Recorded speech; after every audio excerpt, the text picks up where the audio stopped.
رحمن يا رحيم.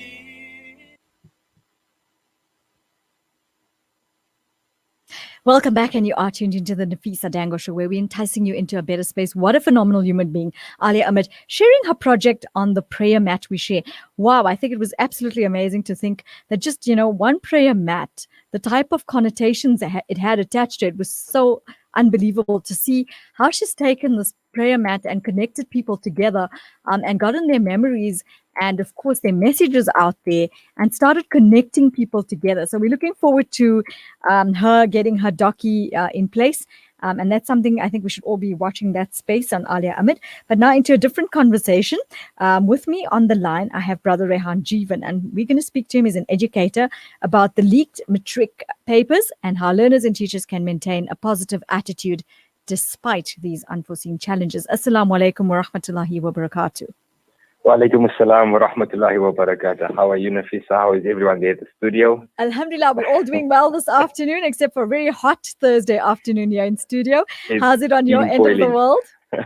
Shukr, all okay, alhamdulillah. And talking about the word sizzling. Now, I mean, as an educator, I'm sure it's been quite a setback with these leaked papers going on and the types of atmospheres that you're experiencing. I mean, as it is, I know the last that we spoke, we spoke about how difficult it was initially, as it is, for the students to be able to turn to online as opposed to having a face-to-face, should we say, lesson with the teachers. What has it been like for you? Paint us this picture.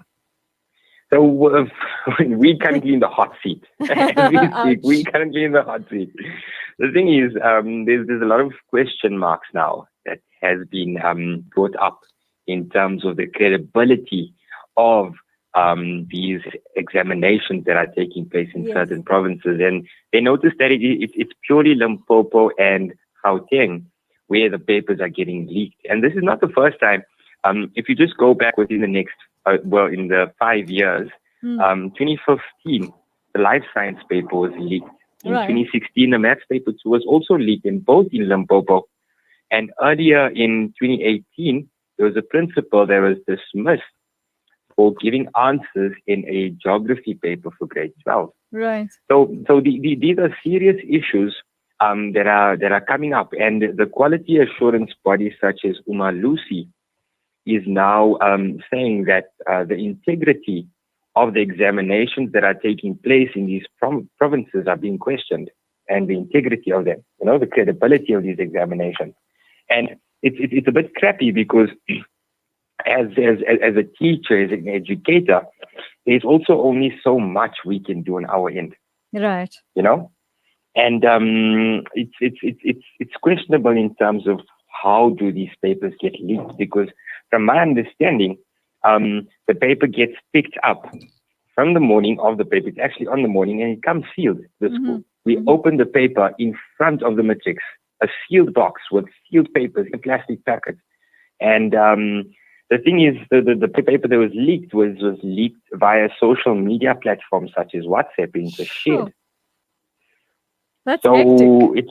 It's definitely a concern, but rigorous investigations are taking place. I think the Department of Education also reassured us that they're going to take serious action against those who are the culprits of this, and to also ensure the seriousness of the matter. They are employing legal enforcement, or rather law enforcement agencies, to look into this matter. Right. The one thing that I want to speak to the matrics specifically about is to not worry too much whether there is going to be a rewrite or there isn't. Right. Because the rewrite is purely based on the extent of the leak.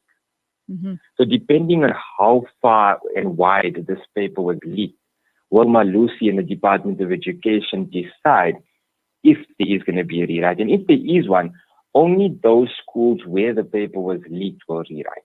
Okay. Not the entire grade 12 in the country of South Africa, basically.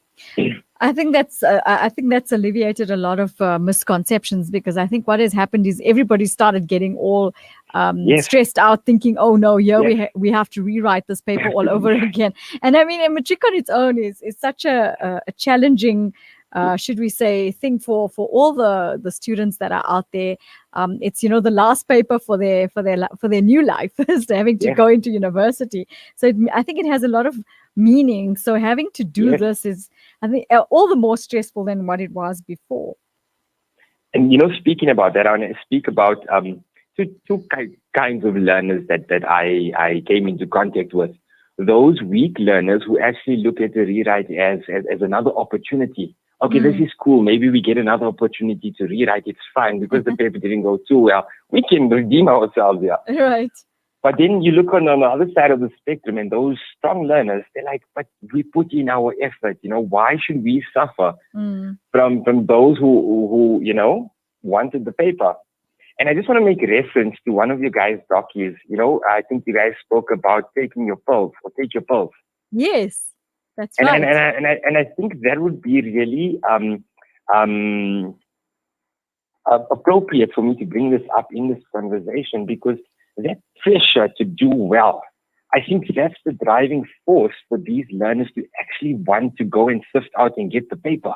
That pressure to do well and to perform and do well at university, big pressure from the family, from the parents or society, communities. And the thing is, it's not healthy because going forward into university, there's no such thing as a paper getting leaked. There you're on your own. That's so true. I think a lot of people are under, I think this is the whole thing. Matriculants need to actually be educated about, post-matric, what's going to happen. Yes. Because there's this unforeseen circumstance. They don't actually know what to expect going out into the big bad world, as we call it, because they look at it that way. And, there's this sudden culture shock when they get into university. Yes. There's this huge shock because it's having to, you're getting spoon-fed at school. I always say that. You always have that teacher to be able to give you that backup and that support structure. Whereas in university, you're literally on your own. So I think having to do your best now and having to do it on your own, of course, I think we're lucky in the sense with matriculants, they have that backup system in the form of the teacher. Yes, yes. It's amazing that you mentioned this. I was speaking to my HOD the other day, and we were discussing about the very same matter that you're bringing up in terms of how do we bridge the gap from matric to university. And we came with an amazing idea with taking past students, like alumni students from the school. And for example, take the girls out to, for example, Zoo Lake, have a picnic and speak to them in terms of, okay, how's it, girls? What's happening? This is how it is at university. And for the boys, for example, the boys can go out for fishing. Just get them nice and in a relaxed mood and speak about the different challenges that they are going to face or expected to face at university. Yeah. Apart from the academic challenges. There's a phenomenal gentleman in Westbury that's actually doing that at the moment. He has an organization that actually supports people, not just from a normal perspective as far as schooling is concerned, but of course finds out their potentials and helps them with their potentials. But they also do a subject called Bridging the Gap, which I think is phenomenal. And I think this needs to be inculcated in all schools as such, because Bridging the Gap actually teaches that particular student what it's like to go and experience life beyond matric. Yes, definitely. And if I can say this, we are all matriculants are basically preparing to go to university. Something else I want to bring up, another docu that you guys did do, The Social Dilemma. Yes. And I feel like this would also be... It's nice to see that people are listening to us. No, definitely. I tune in every week to the Nafeesa Dangor show. Oh, wow. I feel very honored, I must say.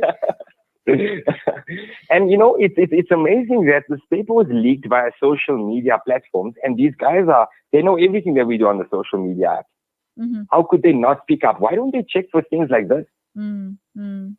I understand what you're saying. But what sort of motivation would you be able to give this matriculants? I mean, because the thing is, it's now the last lap, as we say. Yes. So as I was saying earlier, what I would like to tell them is to not worry. If there is going to be a rewrite, if there isn't going to be one, my advice would be to just focus on the next paper. And whether it's a leaked paper or not, I tell all my students this. It's possible that, for example, yesterday's paper didn't go well. For example, yesterday they wrote business paper 1. It's possible that the paper didn't go well, and now you take that mood into tomorrow's physics paper 1. Once the paper is done, leave it. Leave it the way it is, and now you go on to the next one. Push on. It's almost done. I think the next 2 weeks is really hectic for them. There's business, there's physics, there's ecos as well. But after that, it eases out a bit towards the English paper 3, Afrikaans paper 3. So to the matrics out there, take it one day at a time, one paper at a time. Maths paper 2 is done. Whether there's a rewrite or not, that's out of your control now. Leave it to the Department of Education to sort out what they need to. You focus on tomorrow's paper. Yeah, I think that's a very good piece of advice, because the thing is, what's done is done, cannot be undone. But it's having to look forward in the future and see what they can do for themselves to change it for the better. And I think it's about also being able to keep positive. It's a very stressful period for them. It's not something easy. I think we all went through matric and we know the experiences we had. At least now, I think what can put them at ease is there's readily available information and help out there, not as much as we had it when we were younger. So I think that's the plus about it. Yes, definitely. And just like you were saying, there's multiple social media platforms and so on, in order for them to gain not only academic assistance, but support in other ways to deal with stress in a healthier way, And as we were speaking in our previous interview regarding the parents supporting them, I think they also play a key role for these matriculants by continuously reminding them that it's going to be okay. Don't stress about it. I'm laughing because when my son wrote matric, you would have sworn I was writing it. I think the stress levels were more on my end than his. Oh, yeah. I've seen it where the learners are comforting the parents. I've seen it. But it's good. It's good because you see them grow as well. That is so true. I think it's just the level of concern, and you want to see them do the best that they can do and the best that they can be. But it's also for each matriculant to recognize the fact that each one of them is unique and each one of them has their own potentials. Every single one of them is not going to be a doctor or a lawyer. There could be something else that they're potentially really great at. And that's something I think we all need to recognize, is not to pursue what we want, is to pursue the potentials that they have. And Nafeesa, it's good that you mentioned this, because I feel like the other fields are not given what was the word I'm looking for? Are not given the credibility that it deserves. The recognition and the acknowledgement, because I think each like, for example, agriculture, for example. We need agriculturists in this country. Yes. Farming is rich in South Africa. And I so agree with you, because I interviewed a phenomenal gentleman who started off with 10 Rand a day in his pocket. And he's now a multimillionaire only in the agricultural field. But he's such a selfless gentleman. He's actually gone out there and he's now gone into the rural areas where he's empowering and uplifting others in that particular field. So that is why I'm saying is to be able for parents to acknowledge and understand that matriculants are going already through the difficulties that they are because of the age group that they're in, is to actually encourage them to pursue what they think they're good at. To dream boldly, go out there and do what you feel you want to do. And if anything, I feel like it's important for us to do this so that they can realize on their own their full potential and what they are good in, so that they can give back in a positive way, not only to themselves but to the community and so on. As an educator, what does this mean for you? When you go out there into the environment and you see one of your alumni students doing so well in a different field, what does that mean for you? It's definitely heartwarming. Some teachers are very emotional about this. I'm one of them, but we won't get too much into that. You feel like you've made a difference in somebody's life, and that in itself is like such an achievement. It's more than what money can bring. Almost definitely. And this is what the show is about. We believe in serious empowerment, because we believe empowerment is the key to be able to get people out there, and so that they don't have to reach further than that. And that's just what matters. And I actually want to address something to the examiners themselves, those who actually set this paper. I can only imagine what it must feel like that you've taken out the time and the effort to set this paper, only to find out that some of these learners actually had it. Mm. But I want to say that even though you may be disappointed that the paper was leaked, at the end of the day, these things happen, be it in the corporate world as well.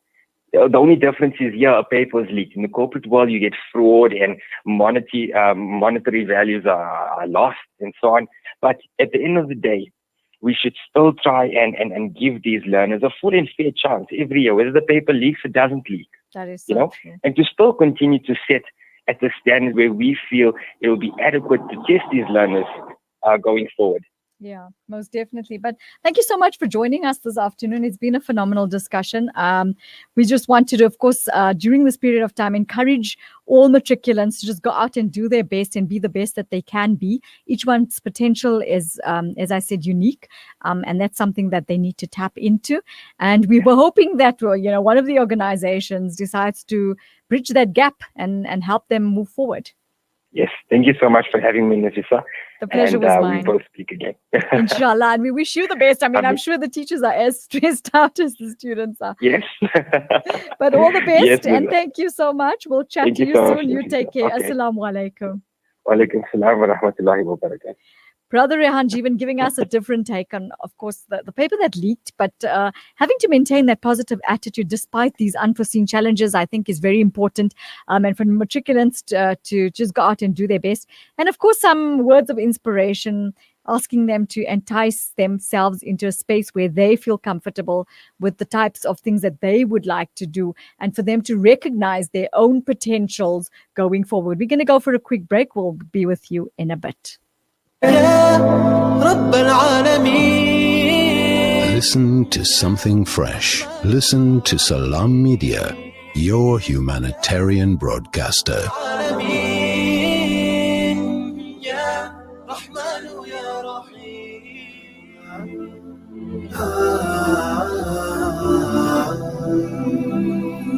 You are the way of love, chosen to teach us the words of Allah. Mercy and kindness and hope for everyone. Peace be upon you, O Muhammad. You are the light, the guide of our life. You're the essence of beauty, the best of mankind. Forever you'll be the source of all truth. Peace be upon you, O Muhammad. You are the light, the guide of our life. You're the essence of beauty, the best of mankind. Forever you'll be the source of all truth. Peace be upon you, O Muhammad.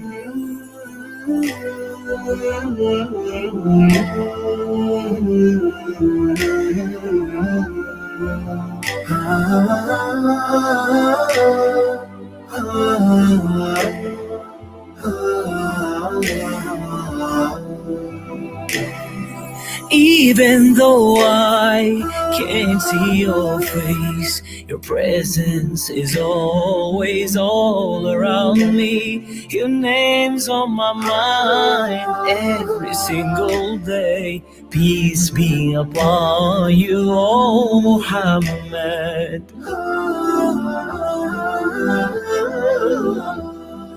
You are the light, the guide of our life. You're the essence of beauty, the best of mankind. Forever you'll be the source of all truth. Peace be upon you, O Muhammad. You are the light, the guide of our life. You're the essence of beauty, the best of mankind. Forever you'll be the source of all truth. Peace be upon you, O Muhammad.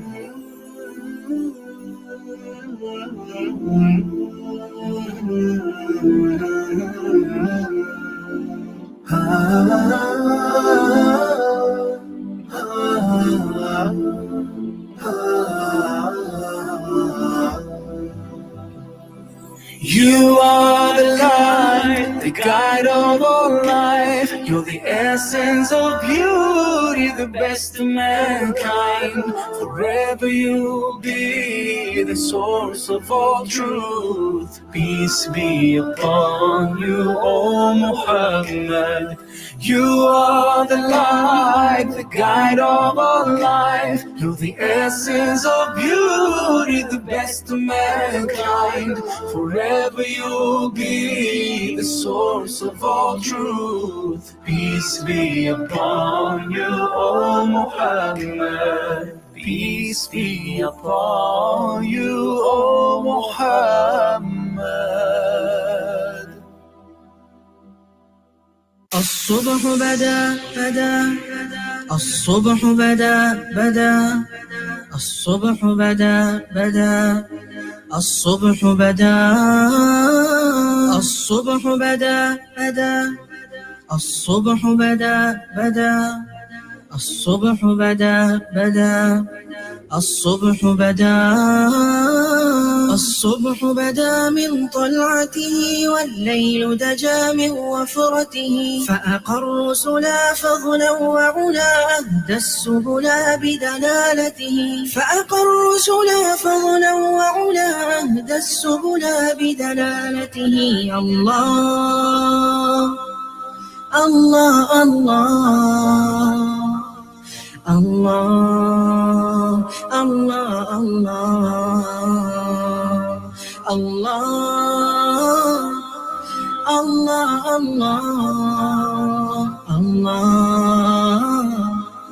الله الله كنز الكرم مولى النعم هادي الأمم بشريعته كنز الكرم مولى النعم هادي الأمم بشريعته الله الله الله الله الله الله أزكى النسب على الحسب كل العرب في خدمته شعت الشجر نطق الحجر شق القمر بإشارته شعت الشجر نطق الحجر شق القمر بإشارته الله الله الله